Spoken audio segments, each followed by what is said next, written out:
মন্দির দেখতেই পাচ্ছ, এটা জলের মধ্যেই শিব মন্দিরটা। এই দেখো মহাদেবের ত্রিশূল মাথার উপরে দেখতেই পাচ্ছ।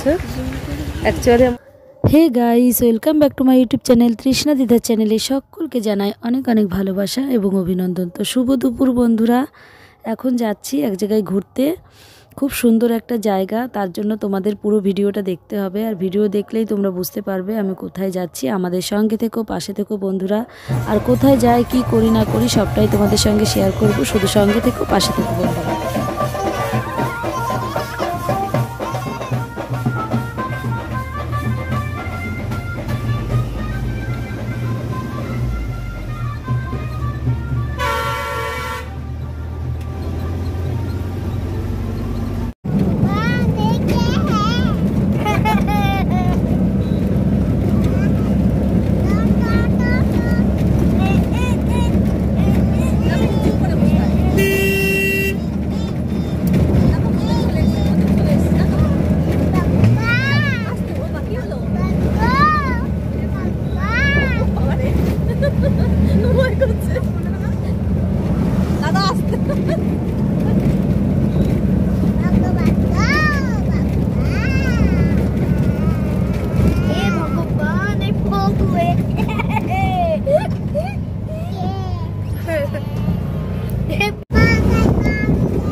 বন্ধুরা আমরা চলে এসেছি মন্দিরে। এটা হচ্ছে কুলগাছি শিব মন্দির বলে। এটা হচ্ছে জলের ভেতরে শিব মন্দিরটা।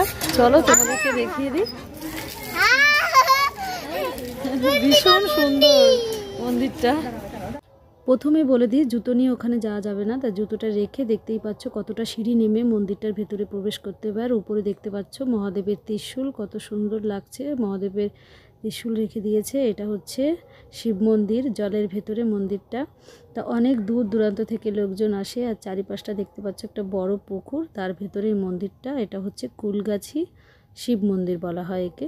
তা চলো আস্তে আস্তে সিঁড়ি বেয়ে নিচের দিকে নামি আমরা, আর তোমাদেরকে দেখাই। আর এখানটায় অ্যাকচুয়ালি একটা জিনিস আমার দেখে ভীষণ ভালো লেগেছে। এখানে বড় বড় মাছ, মানে যে যার মতো খাবার দাবার নিয়ে আসে, আর মাছকে খাওয়ায়। দেখতে পাচ্ছ এখন একটু বেলা হয়ে গেছে, আমরা এসছি, তাই তোমাদেরকে হয়তো ভালোভাবে জুম করে দেখাতে পারছি না। তোমরা বুঝতে পারছো কিনা জানি না। যে দেখতে পাচ্ছ কত মাছ, এখানে সবাই খাবার নিয়ে আসে আর মাছকে খাওয়ায়।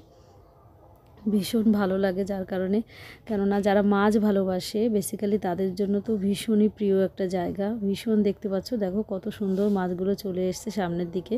আর একটা দেখতে পাচ্ছ যে বড় একটা রুই মাছ, তাও তোমাদেরকে সামনে থেকে একটু জুম করে দেখালাম। দেখতে পাচ্ছ কত বড় মাছটা। আর অ্যাকচুয়ালি কি বলো তো, এখানে যদি মাছের জন্য খাবার নিয়ে আসা যায়, যদি একটুখানি মাছের জন্য খাবার দেওয়া হয়, সঙ্গে সঙ্গে এক ঝাঁক মাছ সামনের দিকে চলে আসে। তো চলো হাঁটতে হাঁটতে যাই শিব মন্দিরটা। এই যে দেখো পুরো মন্দিরটা তোমাদেরকে একবার দেখিয়ে দিলাম। এবার কাছ থেকে দেখাবো, ওখানে বাবা ভোলানাথের হচ্ছে আছে, শিবলিঙ্গ আছে, তোমাদেরকে দেখাবো। চলো সামনের দিকে। এই যে ভেতরটায় রয়েছে। এখানে তোমরা যদি আসতে চাও অবশ্যই আসতে পারো। এখানে পুজো করতে কোনো ব্যাপার না, একদমই সোজা রাস্তা। এখানে এসে পুজো দিতে পারো। সবাইকে যদি বলো কুলগাছি শিব মন্দির যাব, অবশ্যই তোমাদেরকে এখানে নিয়ে আসবে। আর এখানে এসে পুজোও দিতে পারবে। এখানে সবসময় পুজো করা হয়। এই যে দেখো শিব লিঙ্গটা তোমাদেরকে ভালোভাবে একটু দেখিয়ে দিলাম। আর অ্যাকচুয়ালি কি বলো তো বন্ধুরা, এখানে এসছি তোমাদেরকে আরেকটা জিনিস দেখাবো।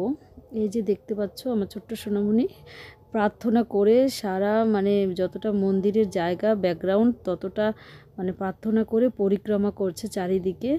আর এই দেখো শিবলিঙ্গটা তোমাদেরকে কাছ থেকে আরেকবার ভালো করে দেখিয়ে দিচ্ছি আমি। আর শিবের সামনে শিবের গরু তো রয়েছে, দেখতেই পাচ্ছ। আর তোমাদেরকে আর একটা জিনিস দেখাবো, চলো সামনে থেকে। এই যে এই দেখো, এটা হচ্ছে ভোলানাথের যেহেতু মন্দির, তা ভোলানাথের মন্দিরটা গ্রিলটা করেছে একদম ভোলানাথের শেপের, দেখতেই পাচ্ছ। এই দেখো ভোলানাথের শেপে গ্রিল, চারিদিকে গ্রিল, ঠিক এইরকম চারিদিকেই ভোলানাথের শেপ দিয়ে করা। আর একটা কথা বলবো, এখানে আসতে পেরেছি শুধুমাত্র আমার বোনের জন্যই সম্ভব হয়েছে। কেননা আমার মেজো বোন আমাকে বলছিল যে দিদি আয় আমাদের এদিকে খুব সুন্দর একটা জায়গা আছে, তোকে ঘুরতে নিয়ে যাব। তাই অ্যাকচুয়ালি বোনের জন্য এখানে আসা সম্ভব হলো।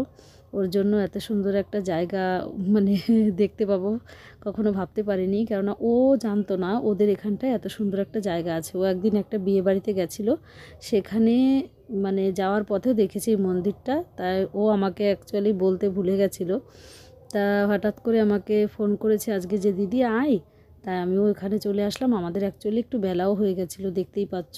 এসছি কি মানে কি বলবো, 10-15 মিনিট বাদেই সন্ধ্যা লেগে গেছে। এখানে কিছু শর্ট রিলস বানিয়েছি আমার মেয়ের যে নাচের আলো চ্যানেল আছে সেটাই ছাড়ার জন্য।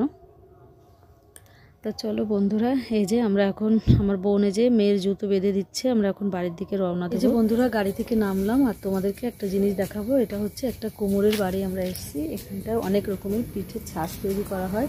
তুমি দেখো সব বানিয়ে ওখানটায় রেখেছে অনেক ধরনের। আর চলো তৈরি করছে, তোমাদেরকে সেটাও দেখিয়ে দিই। আমরা এসেছি অ্যাকচুয়ালি এই যে ওনার ফুচকার দোকানে ফুচকা খাওয়ার জন্য।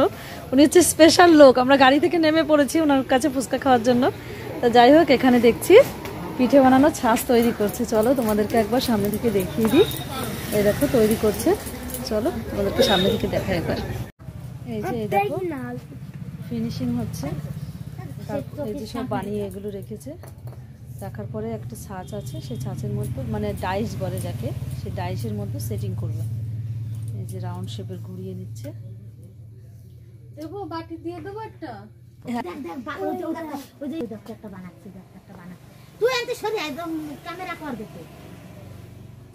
এই যে এখন তোমাদেরকে কাছ থেকে দেখিয়ে দিচ্ছি, এটা হচ্ছে ডাইস তৈরি হবে। বাল্ব দিয়ে তৈরি করতে হবে, এমনিতেও হয়, এটাতে তাড়াতাড়ি হয়। তা কালকে পাড়া লেগে খুলে গেছে।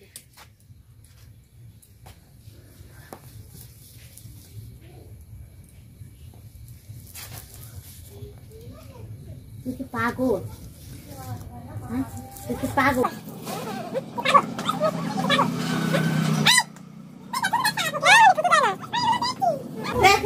এরকমই বিভিন্ন রকম বাটি আছে বুঝছো, যার যেটা পছন্দ সে সেটা নেয়।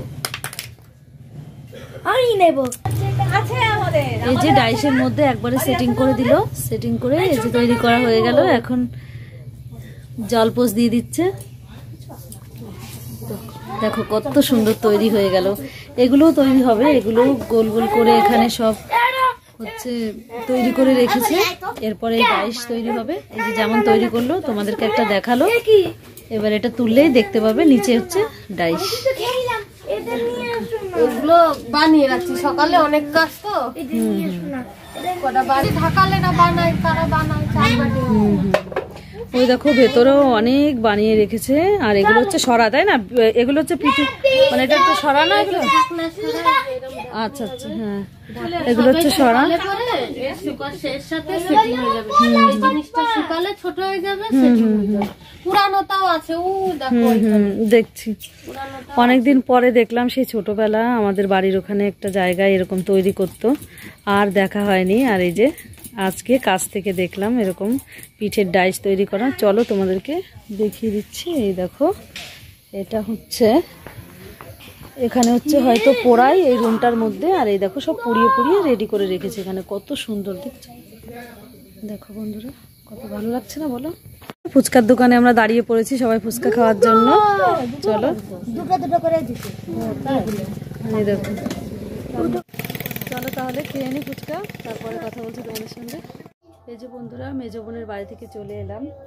আর আমার বোনের বর আসার সময় ওদেরকে চিকেন কাটলেট কিনে দিয়েছে। ওই যে ওরা এখন বসে বসে খাচ্ছে চিকেন কাটলেট। চিকেন বেঁধে গেছে। এই যে আমি এখন খেয়ে নিচ্ছি চিকেন পকোড়া। এত সময় চিকেন পকোড়া না, চিকেন কাটলেট, সরি। ওরা খেলো এতক্ষণ, এখন আমি খেতে বসেছি। চলো আমি খেয়ে নিই। আমি দুটো খাচ্ছি, মাম্মা একটা খেয়েছে, আর টুইঙ্কেল না খেয়ে যে অর্ধেকটা আবার রেখে দিল। টেস্টি টেস্টি হয়েছে ভীষণ। ফিনান সস দিয়ে খাচ্ছি, ভীষণ ভালো লাগছে। বন্ধুরা বোনের বাড়ি থেকে চলে এসেছি, আর কি কি দিয়েছে তোমাদের সঙ্গে একবার শেয়ার করি। চলো এই যে আমার মেয়ের জন্য গরম গরম রুটি তৈরি করে দিয়েছে, যাতে আমার বাড়ি এসে রুটি বানানো না লাগে। এই যে দেখতেই পাচ্ছ রুটিগুলো দিয়েছে। আর আগের দিন 1 বোতল সর্ষের তেল দিয়েছিল, কারণ ওদের জমির হচ্ছে সর্ষে ভাঙিয়েছে, তাই আমাকে 1 বোতল তেল দিয়েছে আজকে। আর আগের দিন ছোটো বোনের বাড়ি গেছিলাম, সেদিনও তেল নিয়ে এসেছিলো, দিয়েছে। আর এর মধ্যে মিষ্টি, আর এর মধ্যে হচ্ছে তোমাদেরকে দেখাচ্ছি, আমি এখন খুলতে পারছি না কারণ এর মধ্যে শিঙে মানে প্রসাদ, যে কালী পুজোর প্রসাদ হচ্ছে, আর হচ্ছে তোমাদেরকে কার্তিক পুজো হয়েছিল সেই প্রসাদ ওর মধ্যে ছিল। তাই বোন বলছে দি চা খাস, চা বানিয়ে খেয়ে নেবে। ও চা খায় না, আর আমাদের তো খাওয়া হয় সকাল সন্ধ্যা। তো যাই হোক, চলো আর কি কি দিয়েছে সেটাও দেখিয়ে দিই। তা চলো, আরও কিছু জিনিস দিয়েছে তোমাদেরকে দেখাই। এই যে আসার সময় একটা ল্যাকমির আইলাইনার দিয়েছে মাম্মামকে, আর এই যে একটা ম্যাট ইলেকট্রিক লিপস্টিক দিয়েছে। আর এই যে দেখাবো দাঁড়াও। আর টুইঙ্কেলের জন্য এই যে এতগুলো মানে তিধাকে এতগুলো কাটার দিয়েছে চুল বাঁধার জন্য। আর মাম্মামকে একটা স্ট্রবেরির ছোট্ট বেবি লিপ দিয়েছে ওকে মাখার জন্য, বুঝতেই পারছো। আমার জন্য দুটো, বোনের জন্য দুটো। ওর জন্য দুটো, বোনের জন্য দুটো। তো যাই হোক, চলো বন্ধুরা, ভিডিওটা আজকের মতো এখানেই শেষ করছি। ফিরে আসছি নেক্সট ব্লগ নিয়ে। ততক্ষণ দেখতে থাকো, সুস্থ থাকো বন্ধুরা। সকলে ভালো থেকো, বিদায় নিয়ে নিচ্ছি। Bye bye, tata.